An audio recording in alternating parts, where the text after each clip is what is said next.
Welcome to the KBB Review podcast. My name is Andy Davies and I'm your host for the extravaganza that is episode 7 of season 6. Now you may remember back in episode 2 of season 5 we heard all about TikTok from Josh Delane of The Woodworks in London. It was a really popular episode, so if you haven't heard it, I really recommend going back to it. In fact, it was so popular that I'm very pleased to say we've got Josh back for not 1 but 2 episodes. Today I'll be talking to him all about Instagram and how he has not only grown his followers to 150,000 but also how he uses it to get actual leads as part of his wider marketing plan. Then next week, Josh is coming back to talk about how small independent KBB retailers can get the most bang for their very limited buck using digital marketing. He's tripled their business in just 6 or 7 years, and he will tell you how he did it. It is all genuinely eye-opening stuff, so grab a pen as I promise you'll want to write stuff down. But first, maybe it's because I am now naturally a fat old man with a white beard, but I'm increasingly loving all things festive. Sure, there's presents, there's great food, there's family, there's friends, but all that pales into insignificance next to the KBB Review Christmas Window Competition 2022. Yes, it's back and bigger than ever, and if you're listening to this while rummaging in the storeroom trying to find the same tatty Christmas tree, spindly tinsel and half-working lights as every other year, then stop right there. We're looking for the best Christmas window displays in the independent kitchen, bedroom and bathroom retail market. We want your reindeers, we want your Santas, your lights, your trees, your holly. We want Shaking Stevens, Noddy Holder, someone trying to stop the cavalry, and while you're there, let's get a snowball for Grandma. All you need to do to enter is take some pictures and post them on Instagram, Twitter or LinkedIn using the hashtag KBBXmas22. You've got until December the 9th to enter, and you could win the glory as well as £500 for your favourite charity, courtesy of our sponsor, Kuka. Good luck. And here is Josh Delane from The Woodworks. Hello, Josh. Welcome to Harrow. Hello. Now, let's start by getting to know you a little bit. Tell us the 30-second précis of The Woodworks. Okay, so The Woodworks is a 4th generation family-owned and operated business started by my parents about 32 years ago, and we design, manufacture and install high-end fitted kitchens. And very successful it is too. Your dad is actually a judge at our awards this year. He is, yeah, very prestigious. So you haven't got a marketing background, have you? But you took responsibility for the marketing at the Woodworks. Yeah, so the story is I qualified as an accountant with one of the big 4, got my ACA qualification, and probably on about day 3 I realised it wasn't for me, but I was stuck at that point and I thought I'd just see it out. And after I qualified, I was like, well, what do I want to do in my life? Interviewed at a lot of other finance houses, corporate finance, investment banking, all that sort of stuff. And I was like, this is just more of the same stuff. It wasn't really intriguing to me. And went to a cousin's wedding. So it was me, my mum, my dad in the car up to Wales. And we got stuck in the car for about 6 hours. And we just started talking about the business. And my whole life was always, I was never going to join the business because I'm not practically minded. I don't know one end of a hammer from the other. Genuinely, no idea. I couldn't. The apple couldn't have fallen further from the tree where my dad's concerned. But the minute I stopped looking at it as a kitchen business and just a business in general, I started to get a bit more exciting. And there was a lot of low-hanging fruit, or that's the way I saw it with their business, in that they had grown to a lovely sized business purely through word of mouth and recommendation. So they had a great product, great service, and a decent brand name, but they never really pushed the boat. They never did any form of advertising at all and never really had a retail presence. So we had a small showroom, but it was in the factory. And so I jumped at that opportunity. I said, let's take this to the next level. Fast forward 7 years later, got 3 showrooms, tripled the size of our factory. We've got 8 senior sales designers, soon to be 9, and it's just a completely different business. But when I started, the brief was, you're going to grow the business. And I was an accountant, so, how do you grow a business? Well, we need more customers. How do you get more customers?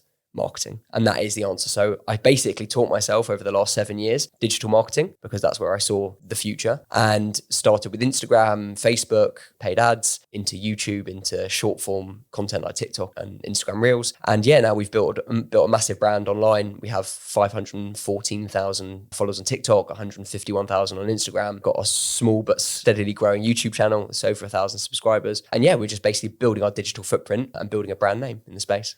And that's a fantastic story. And I think it's a story that I think most small, independent KBB businesses wish and think they would want to emulate in some way. Now, the last time you were on, you talked about TikTok, which is a particular focus of yours. And I was quite surprised by how popular that episode was. Okay. Not because you were on it. No. because TikTok as a subject is it's a relatively new platform. Yeah, definitely. So I thought, let's get you back in and talk about some of these other platforms that lots of retailers will be exploring or will already be using, and see what your views on that are, of just how we can get to the kind of numbers and how we can get to the kind of engagement that you get with yours. So we're going to talk about Instagram today. And like I said, the difference between TikTok and Instagram, I think, is most retailers will probably have some kind of presence on Instagram already. So they're probably quite familiar with it to varying degrees of success. So let's start at the beginning and see what you think the pros and cons of Instagram are for small independent KBB businesses.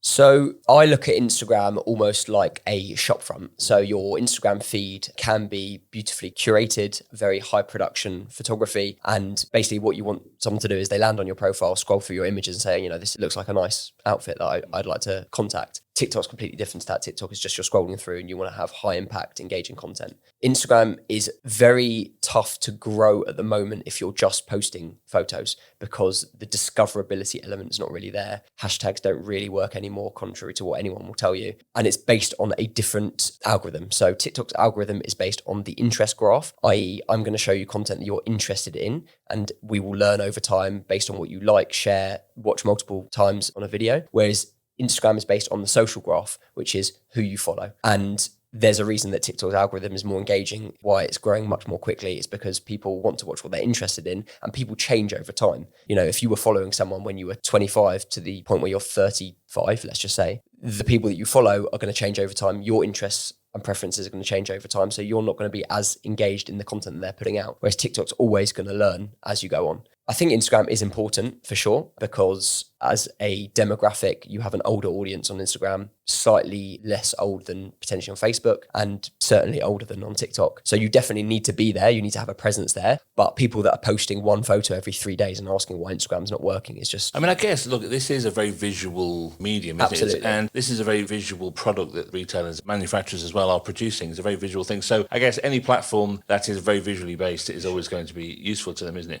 As I said, let's do very basic stuff here. We'll talk about frequency in a minute, but what makes a good Instagram image? One of the things that people struggle with, I think, sometimes is, well, what do I put on there? Yeah, no, I understand. So what makes a good image, do you think? For us, the biggest takeaway working on Instagram now for 4 or 5 years is that rather than just having photos of kitchens, which is like doing the bare minimum, is have the kitchen styled. So this is our biggest win, was hiring a styling team who came to every shoot and they make it look homely. Because prior to that, the kitchens were sterile and they were a bit boring and bland, and we'd get everything off the worktops and it's just not as interesting to look at. We hired these stylists and they come to every shoot, and now they make it much more visually appealing. So you can literally scroll through our feed and you'll see a point where, we had 50,000 followers. This was probably 8 months ago, and we started styling the shoots, and fast forward 8 months, we've got 151,000 followers. Now, it's not just that. There's, a huge amount of video content that goes into that, but that is a massive win. And there are a number of high profile, it's probably the best way of putting it, photographers in the KBB space, but they charge an arm and a leg for one shoot. They will come, they will style it, but they're charging £1,000 to do a shoot, and they'll do one room, and it's just stills. And if you look at the maths and you want to be shooting at least a kitchen a week, you're talking 50 grand a year, that's just for photos. I looked at that and I said, well, why can't I hire an in-house team or an in-house photographer, videographer who do photos and videos? It's going to cost me far less than 50 grand a year. So just purely on a numbers basis, if you can afford, and you already are affording to hire a photographer, potentially think, can I bring that in-house and do more for the money?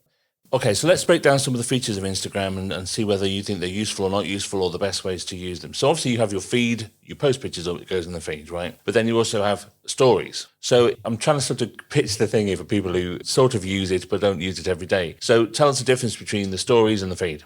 So feed posts are there indefinitely until you choose to remove them. Stories disappear after 24 hours. So the way that we like to look at it is that our feed is beautifully curated. It's like our shop front. That's what people see when they hit our profile. So everything's high production value, beautifully polished, edited, etc. But the stories we use more as a view into what happens behind the scenes. So we do behind the scenes on our photo shoots. We do behind the scenes in the office, little things that we're seeing out and about, because it doesn't need to be that high production value, because it's going to disappear in 24 hours. People aren't going to judge you on it necessarily. So it's more about the volume of stuff that you can do in your stories. And a quick tip on that: if you are posting, 3 or 4 stories in a day, wait 24 hours, wait for them to completely expire before you start doing a new set of stories, because your views will be much higher because Instagram basically says, oh, they've got some new content on rather than following on from the last set. Is that a typical number? You would do 3 or 4 in a day?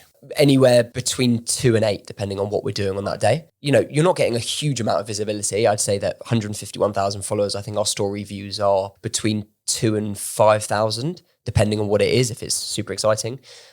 Another way you can sort of game the system is by making the story content more engaging. So you can use polls, you can use stickers, you can use, slide bars, because the more people that interact with that story, the more people Instagram will push that to and say, hey, other people find this interesting. Would you potentially find that interesting?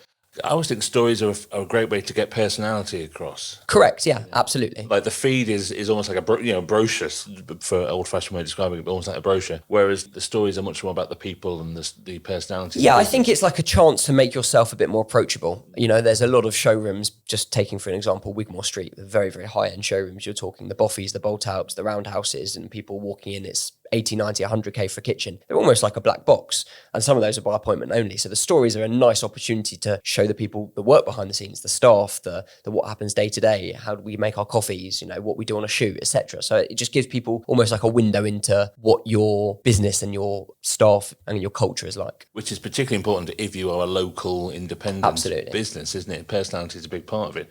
Okay, so that's stories. Now, what about Reels? Because Reels is, I guess, as close to TikTok as you're going to get inside Instagram, isn't it? It's that kind of short-form video part of Instagram, because Instagram panicked that everyone was going to TikTok, so they invented Reels. But Reels and TikTok, very different, obviously, in terms of the audience that they have. Do you make videos separately for both? Do you move one across to the other? Can you transfer them? What's your advice? So the first thing to say is, without sounding dramatic, Reels are the only thing that matter. Obviously, most people are going to have a nice feed, stories, you can do it. It's not really that relevant, but Reels are the only thing that matters at the moment. And that's because Instagram is pushing video to compete with TikTok. We film one video and we post that on 3 different platforms. So on Instagram Reels, on TikTok, and on YouTube Shorts. And that is the same video. Exactly the same video. One thing to be aware of is if you're posting on TikTok as a starting point, don't just download the video and post it on Instagram, because it has the TikTok watermark, and Instagram flags that as, it's not original content basically, and it penalizes it. So if you are going to do it, there's a website called snaptic.app. So just Google Snaptic and you can download it without a watermark. That's just a little tip. But really, Reels is the place to be discovered. It's where you are reaching a completely new audience, rather than a feed post, which is just going to bounce around your people that are following you. So it's a great way to build your visibility and your reach online. Okay, so what is your top 3 or 4 things to think about if you're making one of those videos? Quantity over quality. You've got to be putting out a video a day, not just because that's what's required. It's more about being able to test and see what works, what doesn't work, and coming up with different ideas. So we've now gotten to a point where we've got a framework that we have built out, so that every shoot that we go to, we've got our framework that we go, okay, have we got this video? Have we got this video? Have we got this video? So for example, one of ours is a sped up walkthrough of the kitchen. And that was born out of the fact that we were doing a YouTube video anyway. So we're walking through the kitchen, we're opening doors, opening cupboards, turning on the hob, whatever. And that is now part of the framework. So every shoot we go to, okay, have we got the sped up walkthrough? And it's just literally following me with a camera, walking around the kitchen, opening doors, pointing things out, and we just speed that up. And that's a video. Right. And when you build out your framework, you can get to a point where you're shooting 5, 6, 7 videos per shoot of a kitchen. I mean, if you're doing 1 or 2 a week, that's a huge amount of content. Because I think part of the problem with video is that people think it has to be much more complicated than it is, that they have to be doing the dance or they have to be doing something very spectacular with it. Actually, as you say, just showing someone a cupboard opening and closing can be what people want to see. Again, part of the framework, one of the things that we do is literally walk up to a pocket door larder, open the doors, push them in, grab something from the cupboard and walk away. On the face of it, if I told you that, you'd think, oh, that's boring. What's interesting about that? Those videos rack up between 2 and 4 million every time, right? Don't ask me why. But again, if we didn't test it, and if we didn't just think, oh, it's going to take 10 seconds, let's just quickly film it and see what happens, we would never have known that. So now every time we go to a kitchen that's got a pocket door, larder in it, we're like, okay, bang, we've got another video. The other thing to note is that people need to get away from the old way of thinking, which was that Instagram has to be extremely high production value and edited to within an inch of its life. TikTok has paved the way for the short form video and shown people that it doesn't really matter. It doesn't have to be high production value. It doesn't have to be beautifully curated. It can just be a video. As long as it's engaging and there's some sort of interest in there, it will do well. And listen, there are ways of, in inverted commas, gaming the system. You know, we post videos on TikTok that we think on the face of it is boring, but we know people are going to comment. And when people comment, like, share, that pushes it to a wider audience on TikTok. And it's the same with Instagram. So, you know, we did filmed a kosher kitchen. So Orthodox Jewish family, they have multiple sinks and prep areas. So one for milk, one for meat, one for parov, which is neither. And this kitchen, I think, actually had 4 sinks. And so we did a video, how many sinks do you need in your kitchen? And we just showed 1, 2, 3, 4. Boring, right? But so many people commented on that. Like, you know, you get stupid comments like, oh, how wealthy are you, you know, with 4 sinks. But the more people comment on it, the wider of an audience it gets pushed to, and you end up with millions of views on a video. Had another one with a pot filler tap, right? In America, pot filler taps are massive. Here, they're like, it's still quite a blossoming trend. Perrin and Rowe obviously do a lot of pot filler taps, so we use a lot of them in our projects. We put a video up with a pot filler tap, and your content on TikTok or Instagram, for example, it's going worldwide, especially for Reels. So, you know, we're saying, have you ever seen a feature like this before? In the UK, we're thinking no one's really seen this, but in the US, every house has a pot filler tap. So everyone's commenting and going, yeah, I saw one 30 years ago, you know, but there's so many of these people are commenting, and all of a sudden you end up with a video that's got, I think that one video had 10 million views, and it was split, I think, 1 million on Instagram, 9 million on Facebook, which is just nuts. I guess it's just a very identifiable subject matter, isn't it? Everyone's got a kitchen, everyone's got at least one bathroom. We're very lucky in that the subject matter here is very appealing to people. Everyone's got... It's relatable, yeah. It's very relatable. Everyone's got interest in it. It's not like you're doing tunnels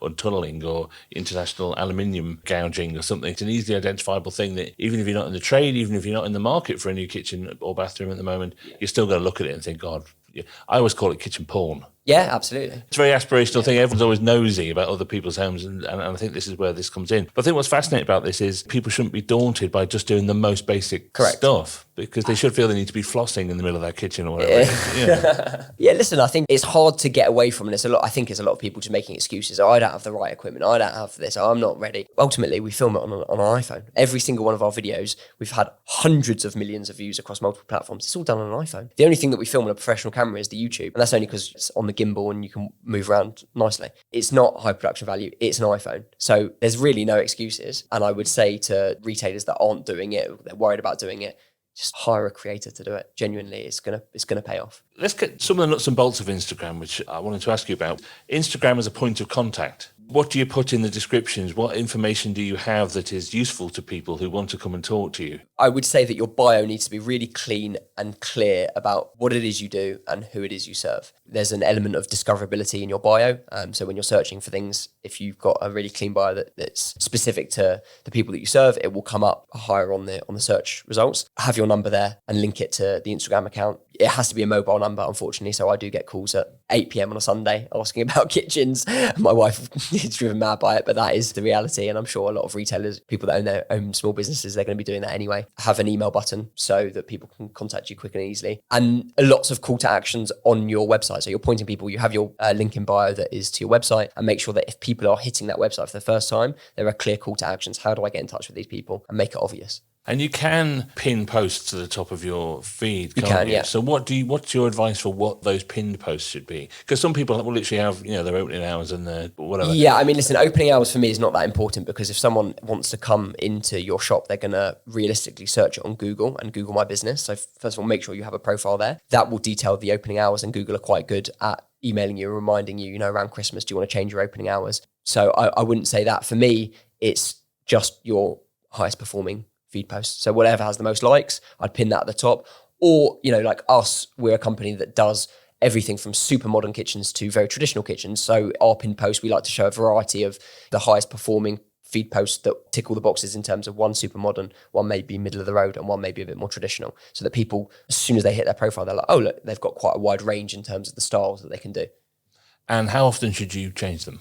I wouldn't be too concerned with that. Once a month, review it. If you've got a post that's super outperforming one of the pinned posts, then maybe change it. But I wouldn't mess around with it too much. Or if you go to a photo shoot and you take an amazing kitchen shot that you love the look of and you think it's going to draw people in, then pin that. But I mean, it's not, again, I wouldn't put too much weight on that. Okay, so you've already mentioned them once. You say they don't work, but everyone's still using them. Hashtags. Should you use them? Should you not use them? How many should you have? How do you know which ones to pick? What's your science to choose whatever it is you're putting on there?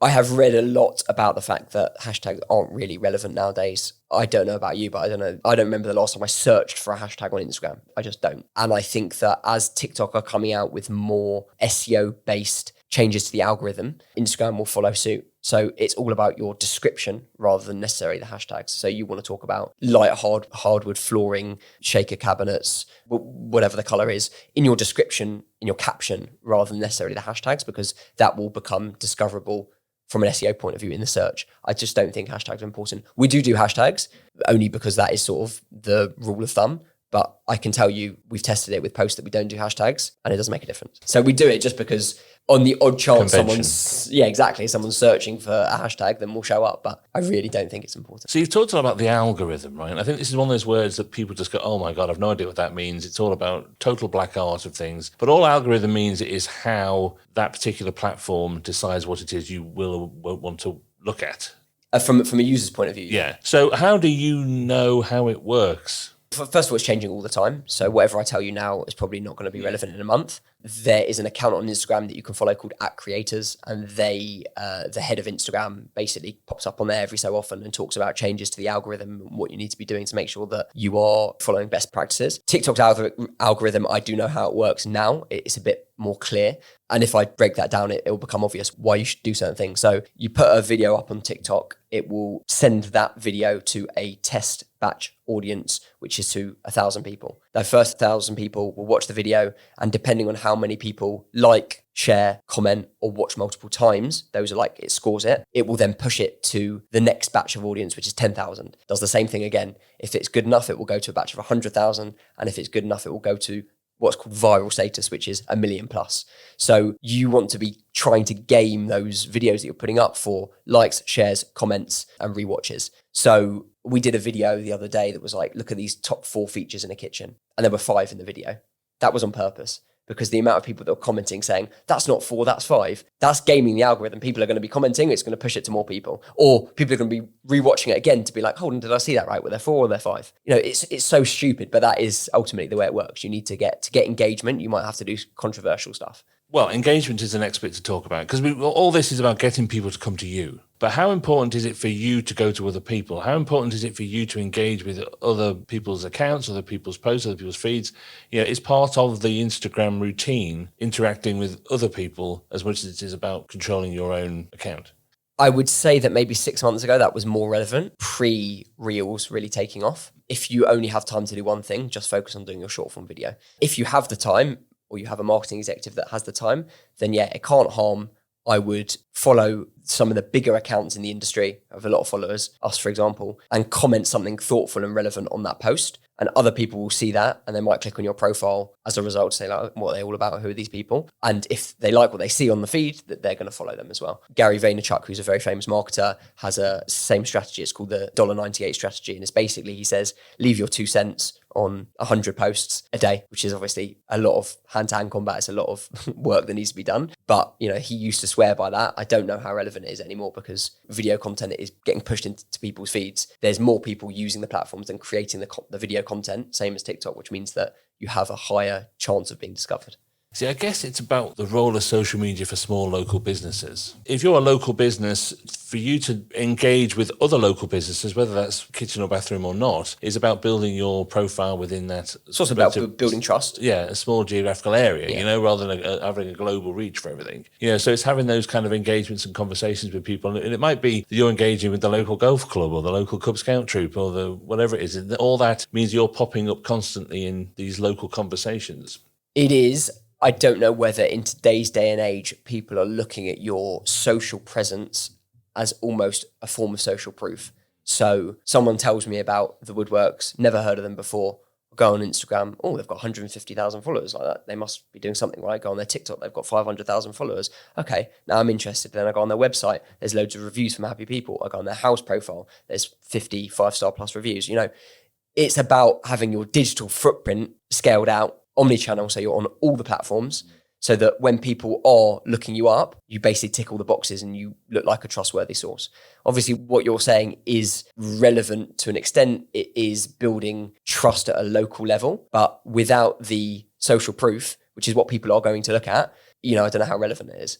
So you've said a few times, 150,000 followers for the Woodworks. I know that people are listening to this and are screaming, how, at their whatever their audio device is. Because obviously you haven't got 150,000 customers. So Not yet anyway. not yet anyway. So how have you got, in a relatively short space of time, 150,000? Okay, first of all, it's not a short space of time. This has been a 6-year journey. It took 6 years to get from 0 to 50,000 followers, and it took 6 months to get from 50 to 100,000 followers. The brand value and the goodwill value does compound over time. The effort that you put in compounds over time. The biggest trajectory change was when we started doing the short form video. So I've literally got a WhatsApp message that I sent to one of my photographer, videographer, the first guy that we had. And I said, listen, I think that we've got to go hard on the short form video. At the time, it was just for TikTok because I think Instagram Reels only got released later on. And I said, I want to hire someone full time just to do TikToks, which is obviously a massive bet. We're talking the best part of 25 grand or whatever it is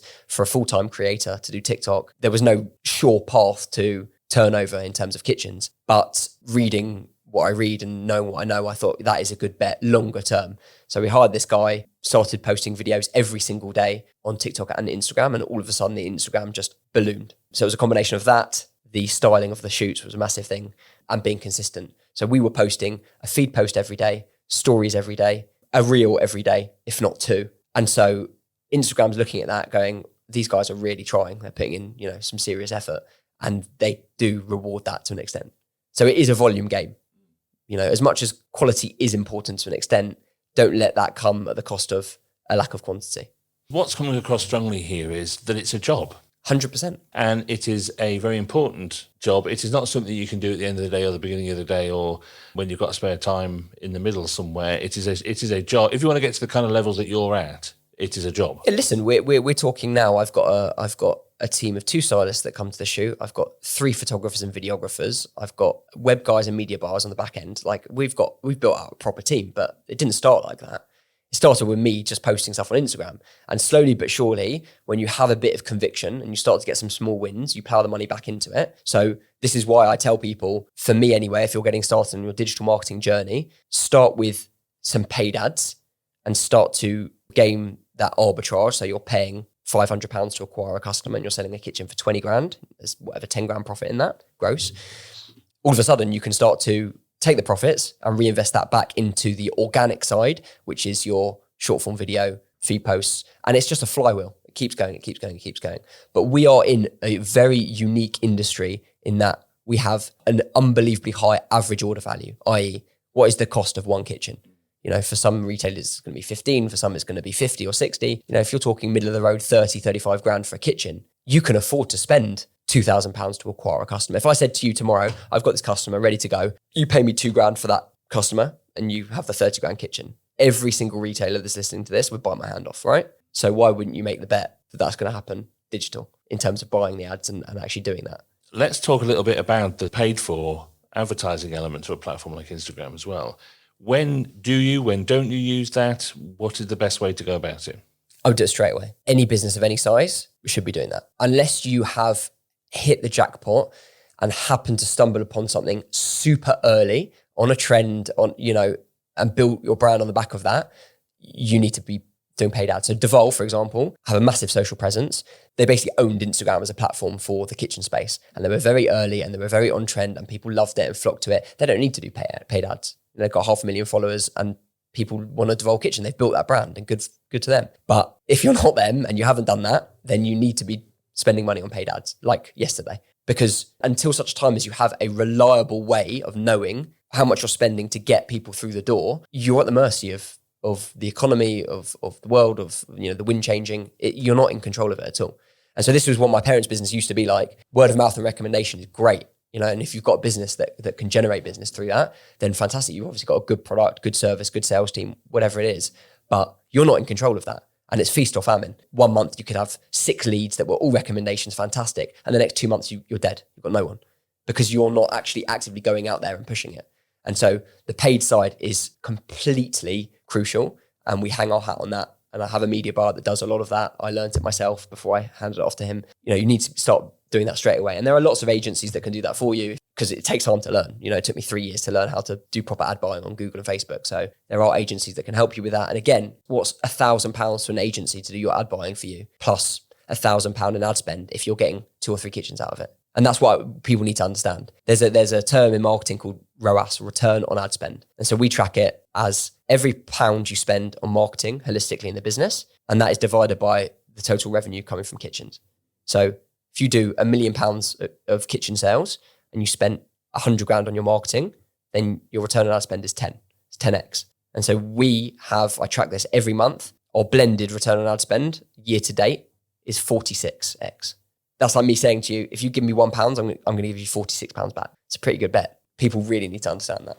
One of the barriers to this, because when you explain it that way, it's so obvious and it's an absolute given. But one of the barriers, I suppose, is the person who's doing this is also the person designing the kitchen, is also the person ordering things, is also the person who's managing the business. It is all about time. So what is your routine for all this? How is your day broken up into what you do and when? Listen, we're talking many years on from when I started. And as I said, we've got a team, so I'm not in the day-to-day thick of it in terms of posting and doing all that stuff. We've built out a team to be able to do that. One of the biggest turning points for the business was basically me coming in and my parents having time to stop working in the business and start working on the business, and myself as well. So we've hired out a team. Okay, so I looked at my day and I was like, where am I spending most of my time? It was with clients, designing, selling, servicing. So we were like, okay, if we ever want to get out of the day-to-day minutiae, the first thing that's got to go is selling.